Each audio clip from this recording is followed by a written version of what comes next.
Vamos com o esporte, Abner Luiz. Grande Márcio. Bom dia. Tudo certinho? Boa segunda-feira. Boa segunda. Na sexta-feira saímos aqui do Bom Dia, combinados que o final de semana ia ser super positivo para o futebol paraense, que os 4 venceriam, mas só uma torcida está feliz, que é a do Clube do Remo. Na Série D, a gente acabou se despedindo, né, prematuramente, considero assim, mas o Papão continua sua caminhada e permaneceu no G8. Né? Exatamente. Então vamos acompanhar a classificação, Abner, já que você mencionou o G8, temos aqui as primeiras equipes, o Operário, Amazonas, Brusque, o Botafogo, Volta Redonda, que perdeu para o Remo, Náutico, São José e Paysandu fechando o G8, Papão com 22 pontos. E aí está na frente do Ipiranga e do CSA e também do São Bernardo por conta de maior número de vitórias, né, Abner? E temos o Remo na 13ª colocação com 20 pontos, o Remo que com essa vitória se afastou ainda mais da zona do rebaixamento e com chances, né, de classificação. Faltam 3 rodadas e puxando a sardinha para dentro de casa, o Paysandu então se manteve no G8 com 22 pontos, poderia ter chegado a 25, passada inclusive do São José aí nessa escala, e você vai para o Clube do Remo, muitos torcedores do Clube do Remo e alguns dentro do clube também acreditam que com esses 20 pontos o Remo se livrou do rebaixamento nesta temporada. A gente vê aí 16 para 20, são 4 pontos. Ontem inclusive eu dei uma tuitada, o Márcio, falando o seguinte: você sabe qual é a distância do Paysandu em 8º para o Remo 13º, Márcio? A vitória do Repar. São 3 pontos, né? Exatamente. Porque o Paysandu tem 23 e o Remo tem 20. Claro que eu estou falando, né, comparado no enfrentamento só. A gente sabe que tiveram muitos jogos que decepcionaram o torcedor e outros que alegraram também o torcedor. E por falar em alegria, com São Vinícius fazendo parte dos 90 minutos, chame, por gentileza, a vitória do Clube do Remo. Vamos acompanhar, então, como foi a vitória do Remo. Mais uma vitória dentro de casa, na raça, diante agora do Volta Redonda. A noite era decisiva para o Remo. E o jogador que está há mais tempo no clube viveu uma partida com reviravoltas. Quando descuidou, Vinícius viu o gol dos visitantes. Mas a volta por cima foi digna das melhores histórias que o futebol pode contar. Vinícius é profissional, experiente, já passou por tudo, já viveu momentos bons com a camisa do Remo, momentos ruins, é um cara calejado, é um cara que sabe que pode acontecer. E não foi só hoje que ele decidiu o jogo para nós. No Estádio Olímpico do Pará, torcida a favor. O adversário não perdia há 4 jogos, mas quem viu Volta Redonda em Belém nem o reconheceu no primeiro tempo. Pela direita do ataque, Lucas Marques foi até a linha de fundo e cruzou. A zaga do Voltaço mandou para escanteio. O Remo não deixou o time carioca respirar. O Shoa tomou a bola e chutou de longe. A senha era marcar em cima, trocando passes rápidos e eficientes. Jean Silva e Muriqui fizeram isso. Pênalti para o Remo. O goleiro Jean e o técnico Rogério Correia estavam insatisfeitos com o time. Muriqui foi para a cobrança e não deu chances de defesa. Remo 1-0.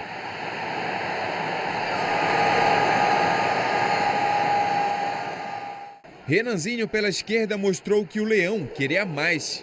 No duelo dos sósias Ricardo Catalá e Rogério Correia, o técnico do Volta Redonda estava bem mais preocupado.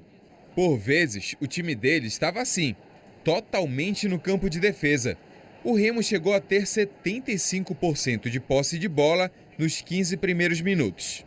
Procurando eficiência, o Leão investiu nas jogadas de linha de fundo. Nesta, ninguém chegou para completar. No cruzamento que veio da direita, Muriqui ainda dividiu com a zaga. Na sobra, Renanzinho não conseguiu ganhar do goleiro. Mas depois de um primeiro tempo absoluto para o Leão, veio a primeira chance do Voltaço, aos 46. Ítalo chutou de esquerda da entrada da área. Vinícius não conseguiu segurar.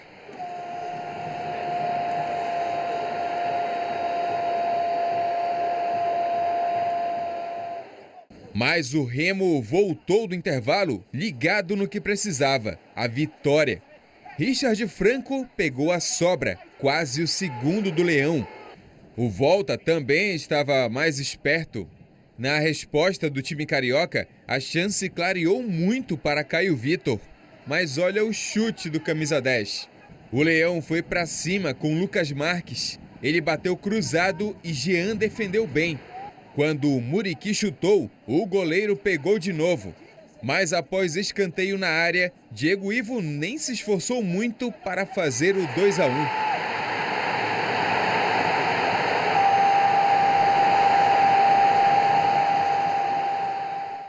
O Voltaço tentou o empate neste ataque, mas o chute cruzado de Sanches foi pela linha de fundo.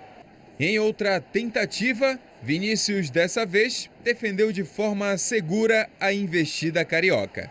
Mas na jogada aérea dos visitantes, a bola sobrou limpa para Henrique. Ele só não contava com um milagre de Vinícius. O goleiro provou porque a torcida gosta dele desde 2017. Caio Vitor ainda foi expulso por reclamação com o árbitro. O Leão queria o terceiro com Ronald. Mas 2-1 foi o placar final em Belém. O Remo precisou de um roteiro bem semelhante ao do jogo passado contra o Ipiranga aqui no Mangueirão para conseguir a terceira vitória como mandante na Série C. A invencibilidade do Volta Redonda caiu e o time azulino segue cada vez mais se afastando da zona do rebaixamento. A equipe se comportou como deveria se comportar, empurrando o adversário, sendo forte em casa, se impondo. Acho que todo mundo essa semana trabalhou muito bem para entregar um resultado positivo. Pois é, no domingo o Remo vai encarar o Manaus fora de casa no estádio da Colina. Então, Abner, o Remo conseguindo aí, né, mais uma vitória importante e como você falou, né, matematicamente já há quem diga que o Remo não cai mais para a Série D. Olha, foi o melhor primeiro tempo do Clube do Remo, acredita que na Série C inteira, um time intenso, um time agudo, um time buscando o gol, querendo definir logo a partida.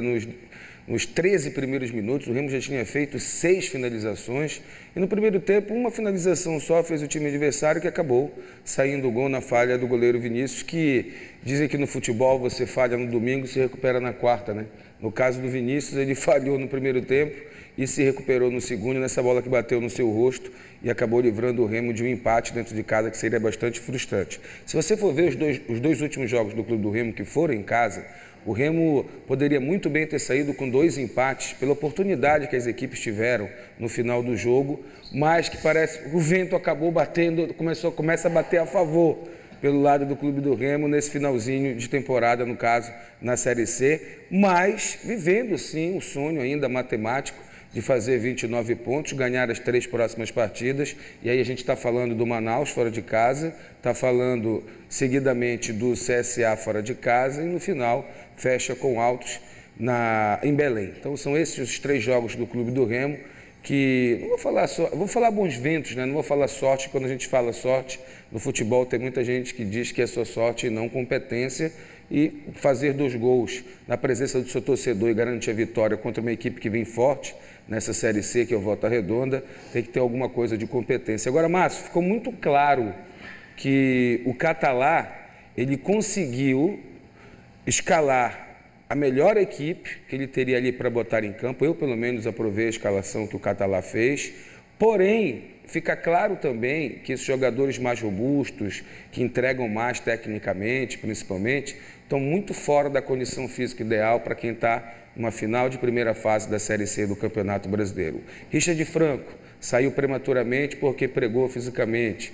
O próprio Uchoa, que vinha bem no jogo também, não saiu por causa do cartão amarelo que tomou no primeiro tempo, mas sim porque também fisicamente esgotou. E aí você vê o Muriqui também esgotar, mas jogar na posição dele dessa vez, acabar fazendo o gol de pênalti, se redimindo do último pênalti que ele perdeu. Dentre outros jogadores que também não estão com essa boa condição física e por isso o técnico é obrigado a fazer as mudanças. E quando ele faz as mudanças, é justamente no momento em que o Remo já está na frente, porém cai muito o nível e o Remo fica pegando sufoco e pedindo, pelo amor de Deus, não tem aquele meme? Acaba, pelo amor de Deus! E aí, quando o juiz trilou o apito, foi aquele alívio para o torcedor que saiu comemorando do Mangueirão. Nós agora vamos com o Paysandu, Abner. O Paysandu que enfrentou o Altos no Piauí em busca, tentar se manter na zona de classificação da Série C, apesar de deixar escapar a vitória, os bicolores garantiram um ponto importante fora de casa. O Paysandu começou atacando. Robinho mandou bom lançamento para Bruno Alves, que cruzou, mas Mário Sérgio perdeu o tempo da bola. O Altos respondeu em cobrança de falta de Manuel. O goleiro bicolor espalmou e tirou o perigo. Um minuto depois, Robinho cobrou o escanteio e Wanderson abriu o placar em Teresina, Paysandu 1-0. Os piauienses tentaram um empate nesse cruzamento de Dieguinho para Ian, que carimbou, e Matheus Nogueira fez uma defesaça. Depois de escanteio, o zagueiro Marcelo cabeceou para deixar tudo igual. Na volta do intervalo, Matheus Nogueira fez lançamento na área adversária. O goleiro do Altos se atrapalhou. Na sobra, Vinícius cruzou e ninguém apareceu. O Paysandu tentava o segundo gol. Robinho cobrou falta no jeito para Mário Sérgio e a bola parou no travessão. O Papão continuava em cima. Edilson mandou cruzado e a zaga travou Mário Sérgio. No contra-ataque, Micael sozinho ganhou de Paulão e deixou Matheus Nogueira para trás, mas Wanderson salvou os bicolores. Em seguida, mais um ataque bicolor. Dalberto cruzou para Mário Sérgio, que sozinho mandou para fora. No último lance de perigo, escanteio para o Jacaré. Dieguinho fez jogada ensaiada com Raul, que cruzou na cabeça de Lucas Souza, e por pouco a bola não virou o jogo. Final Altos 1, Paysandu também 1. Faltou um primeiro tempo melhor. Faltou administrar o gol que nós fizemos. Faltou um jogo mais jogado, principalmente na articulação de jogo do primeiro tempo. Nosso primeiro tempo não foi bom. O segundo tempo foi um segundo tempo de alto risco, né? Porque nós oferecemos também um contra-ataque para o adversário. Mas, acima de tudo, vamos fazer as nossas reflexões, treinar a semana e decidir em casa. Pois é, domingo o Paysandu recebe o Náutico às 4 da tarde no estádio da Curuzu.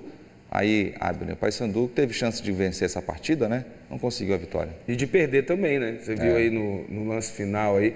O Mário Sérgio, que participou do último lance do jogo, ele jogou no Fluminense do Piauí, ele fez 24 gols em 30 jogos em 2022. Sabia disso, Márcio? Jogou 2 vezes contra esse Altos, não fez nenhum. E ontem a marca, infelizmente, para o torcedor bicolor e para nós, né, do futebol paraense, se manteve sem o Mário Sérgio fazer gol contra o Altos. Olha, mas quem assistiu os 16 primeiros minutos, que foi exatamente no minuto 16 que o Paysandu abriu o placar, imaginou que seria um jogo tranquilo, um jogo fácil, pela soberania do Paysandu até o momento. Mas depois, aquele nível de concentração, doação, de dedicação, de estar alerta sempre, principalmente na bola aérea, que o técnico Hélio dos Anjos criticou bastante durante a partida mesmo, né? Porque é um público bem pequenininho, e o presidente do Paysandu, inclusive, mandou uma carta assinada lá para o presidente do Altos, solicitando que ele não vendesse ingresso para o torcedor do Paysandu que aparecesse lá para torcer pelo time.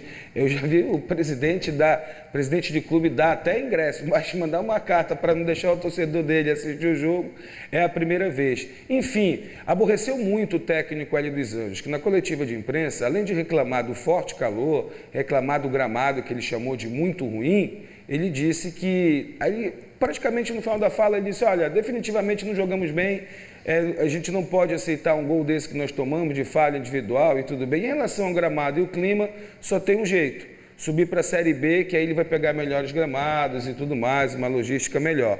Enquanto isso, vai continuar nessa luta, buscando essa classificação. Poderia ter dado um passo muito grande para a classificação Paysandu, se tivesse vencido ontem esse jogo.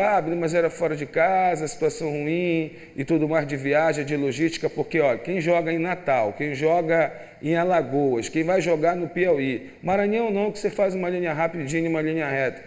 Por exemplo, Paysandu, 4h30 da manhã hoje, estava em aeroportos aí pelo Brasil para tentar chegar em Belém.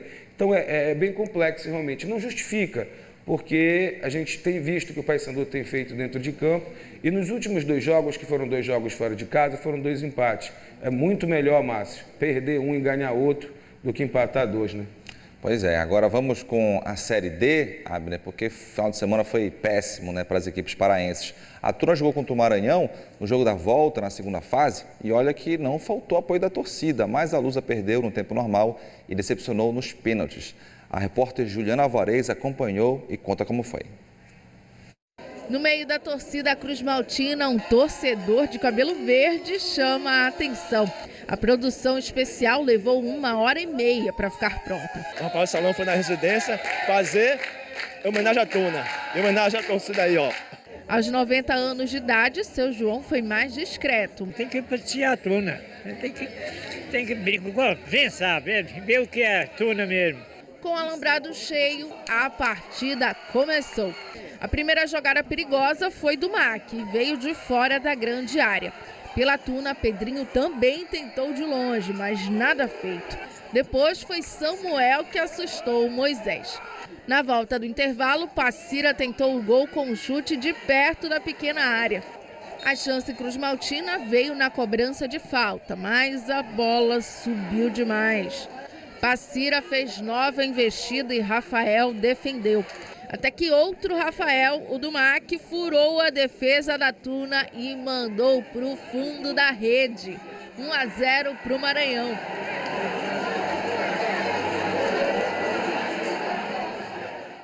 Na sequência, uma disputa por bola acabou resultando em pênalti. Era a chance do MAC conquistar a classificação ainda no tempo normal. Rodrigo foi para a cobrança, Rafael se agigantou e defendeu.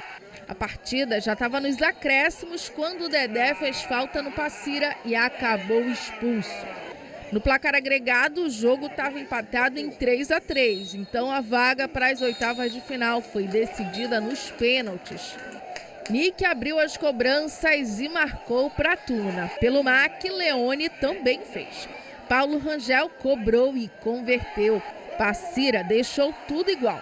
Samuel mandou para fora, já o Capote não desperdiçou. Na sequência, Cássio fez o dele e Cavi também. A última cobrança Cruz Maltina ficou com Gustavo, que marcou. Aí veio Natan pelo MAC, converteu e deixou a Tuna de fora da Série D. Nós criamos muita oportunidade no primeiro tempo, perdemos muitos gols. Era para ter matado nos 90, perdemos um pênalti, mas futebol é assim mesmo. Deus nos proporcionou esse momento agora para nos pênaltis de classificar. A eliminação da Tuna no Brasileiro deixou o estádio do Souza em silêncio. A torcida saiu decepcionada, assim como os jogadores e a comissão técnica do time, que sonhavam com acesso para a Série C. Pedir desculpas mesmo, porque o torcedor ele é emoção, ele quer que a gente vá à frente, que a gente suba, mas a vida é assim e o futebol também, às vezes a gente ganha, às vezes a gente perde.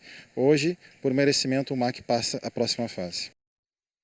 E por muito merecimento mesmo. A vitória lá em São Luís fez mal à Tuna. Mas como é que uma vitória pode fazer mal? Quando você acredita que já está vencido, que em casa o resultado vai se garantir e você vai passar a próxima fase. Faltou avisar para a equipe do MAC, que ontem, os 90 minutos, correu atrás da bola, correu atrás do resultado, teve muito mais competência que a Tuna. Os lances mostrados no VT, claramente, o goleiro Rafael, e por sinal precisa ser bem observado esse goleiro, porque fez uma partidaça, estreou ontem no gol da Tuna, na realidade, e aí a gente mostrando defesas dele também, mas o MAC, ele foi superior, ele chegou muito mais com perigo ao gol da Tuna Luz Brasileira e só não buscou os 2-0 para classificar direto, porque vocês viram aí a penalidade máxima perdida, né, desperdiçada pelo MAC.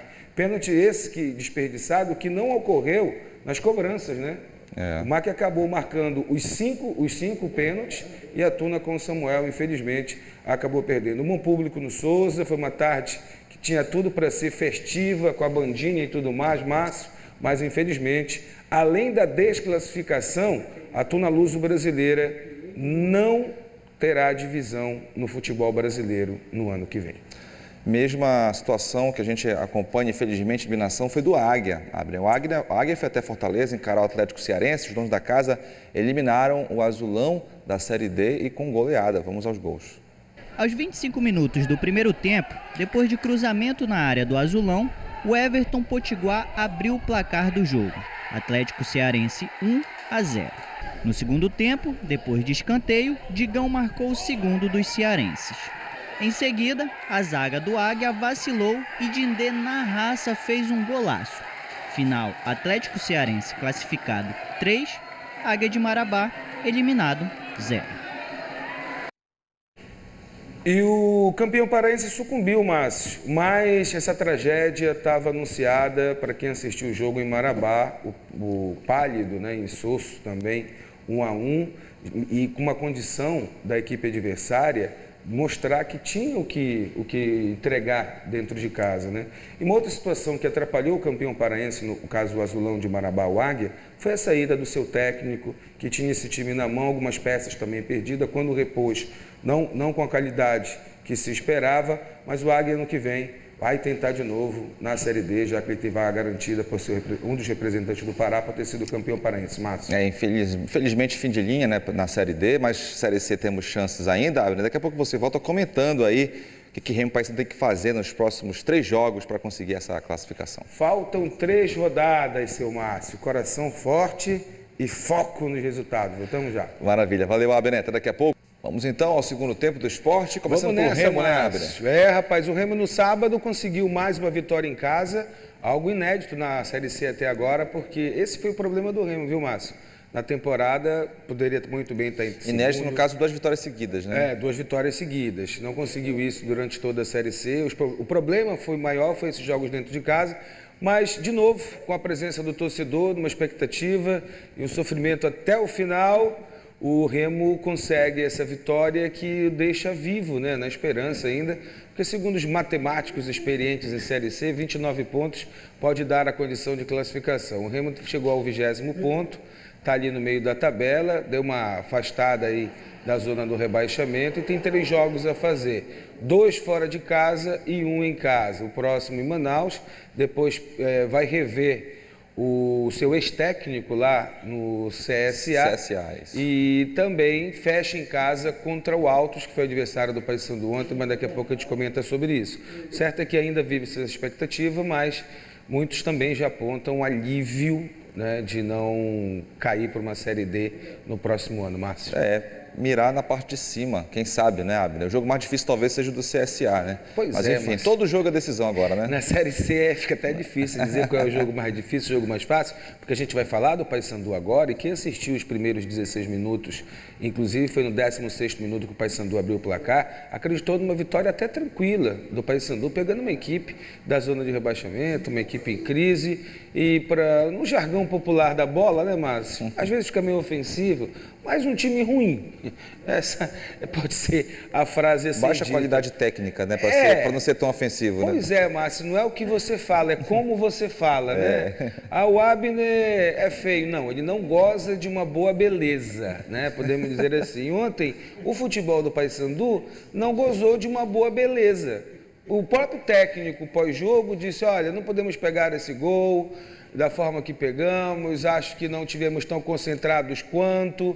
O certo é que o Paysandu continua na zona de classificação, tem 23 pontos, se os matemáticos apontam 29, então mais 2 vitórias deixa o Paysandu para a próxima fase. Vamos ver a tabela então, né? Eu vou fazer aqui um negócio do mexidão no final de domingo, sabe, Márcio? Quando você junta tudo no final de semana e faz aí uma comidinha. Então o Paysandu tem 23, ele pega 23 pontos na 8ª colocação, ele pega na próxima rodada o Náutico, que tem 25, então é uma briga daquele famoso de 6 pontos, né, Márcio? Depois recebe em casa a equipe do Pouso Alegre, né, que é a lanterna, e depois finaliza contra o Confiança, que é 14º, tem 19 pontos. E aí a gente pula para o Remo rapidinho, o Remo 13º com 20 pontos. A diferença do Remo para o Paysandu são 3 pontos. Foi aquela vitória no Repá, que no momento está distanciando as 2 equipes. Então o Remo sai para pegar o Manaus, que tem 17, então 17 para 20, Manaus vai querer buscar esses 20 pontos aqui, jogo fora de casa, permanece jogando fora de casa, depois a equipe do Clube do Remo, e eu estou buscando aqui o adversário do Remo na prova. O Manaus está lá embaixo. Não, o Manaus é o próximo, depois vai para o CSA, exatamente, obrigado, Márcio, que é o 10º que tem 22, então o Remo ganhando lá, ele vai para uma briga direta, caso consiga, e finaliza contra o Altos, que hoje é o 19º colocado, com 13 pontos. E tem bola rolando, tem Confiança jogando, Floresta, enfim, pode mudar um pouquinho a tabela em relação ao Remo, mas vamos ficar de olho e, claro, fazer o dever fora de casa, né? Porque o Remo tem 2 jogos fora de casa, o Paysandu 2 jogos em casa. Abner, obrigado. Obrigado também. Boa semana. Uma boa semana para todo mundo. Obrigado Tchau, a você gente. de casa. Tá, boa semana, mas só não pro pessoal da Tuna e do Águia. Verdade. Né? As águias, né? Exatamente. Tchau, tchau.